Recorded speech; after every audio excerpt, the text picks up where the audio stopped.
আসসালামু আলাইকুম সবাইকে, আমার নতুন ব্লগে সবাইকে স্বাগতম। আজকে আমি খুব সকাল সকাল, এখন কত 6টা 5 এই মুহূর্তে আমি বেরিয়ে গেছি। আমরা আজকে একটা জায়গায় যাব, আর আজকে আমার ভ্রমণের সাথে আমার দুলাভাই। তো আমরা দুজন মিলে আজকে একটা জায়গায় যাবো। আজকে খুব তাড়াতাড়ি উঠছি, লাইক 5টার দিকে। এরকম ওঠা হয় না, দেখা গেছে উঠলো আবার সালাদ টালাদ আদায় করে দেন আবার ঘুমিয়ে যাই। বাট আজকে একটু ঘুরতে বের হলাম, আসলে বিশেষ একটা কাজে আমরা বের হয়েছি। এই তো আমি আফুর বাসার সামনে চলে এসেছি, কিন্তু আমার দুলাভাই এখনও বের হয়নি। ভাইয়া, ভাইয়া, তাড়াতাড়ি আইন, তাড়াতাড়ি আইন। আমি ওনার জন্য ওয়েট করতেছি, কিন্তু উনি আমার বলছে যে তাড়াতাড়ি করো, অনেক লেট হয়ে গেছে। অথচ নিচে এখন বাসা থেকে বের হইতে পারে না। যাক, আমি একটু ওয়েট করি বাহিরে। সকালের আকাশটা সত্যি অনেক সুন্দর, আর আজকের আকাশটা খুবই, কি বলবো, মেঘাচ্ছন্ন।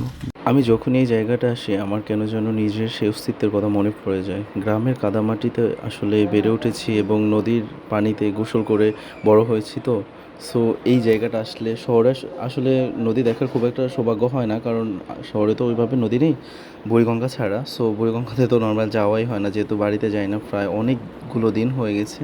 সো এখানে আসলে আমার কেন যেন নিজের অস্তিত্বের কথা মনে পড়ে যায়, নিজের শিকড়ের কথা মনে পড়ে যায়, খুবই ভালো লাগে। আমি যখনই আমার মাঝে মাঝে মন খারাপ হয়, তখনই আমি এই জায়গাটায় যাই, নদীর পাড়ে গিয়ে বসে থাকি। বেশ কয়েকবার আমরা এই নদীতে মাছও ধরেছি, অনেক মাছও আছে এখানে।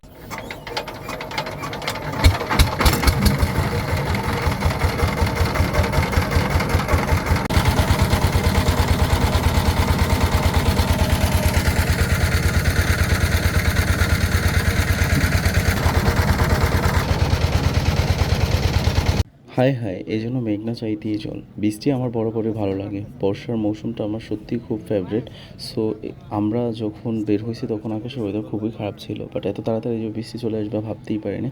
সো যেহেতু চলে আসছে, আর দেখতেই পাচ্ছ আমার পায়ের অবস্থা, বৃষ্টিতে গুড়ি গুড়ি বৃষ্টি হয়ে আমার পা ভিজে যাচ্ছে। এই বৃষ্টিতে আমি নিশ্চিত ভিজতাম যদি বাড়িটা আমার খুব কাছাকাছি থাকতো, বাট আমরা একটা জায়গায় রওনা দিছি। সো এখানে দেখি একটা হাট মিলছে। সকাল সকাল অল্প সংখ্যক মানুষ টাটকা টাটকা সবজি নিয়ে এই হাটে জমিয়ত হয়েছে, দেখে ভালোই লাগলো। আমাদের সাথে হাঁটার জন্য সকাল সকাল পেয়ে গেলাম আমাদের বিআইকে। তো আমরা কাদামাটির মধ্যে দিয়ে 3-4 জন মিলে হাঁটতেছিলাম। হাঁটতে হাঁটতে এক পর্যায়ে এসে দেখি এক ভাই এখানে মাছ বিক্রি করতেছে। মাছগুলো দেখে আসলে লোভ সামলাতে পারলাম না, তাই আমি খুব সুন্দর করে একটা শুটও নিয়ে ফেললাম। তো এর মতো আমাদের ঘোরাফেরা শেষ, এবং আমরা যে কাজে আসছি সে কাজটাও শেষ। তো এখন চলে যাচ্ছি বাসার দিকে। দেখি এখানে এসে ঘুরে ঘুরে বৃষ্টি পড়তেছে, তাই ছাতা মাথায় দিলাম। হোয়াট এভার, সবার থেকে বিদায় নিচ্ছি। আল্লাহ হাফিজ।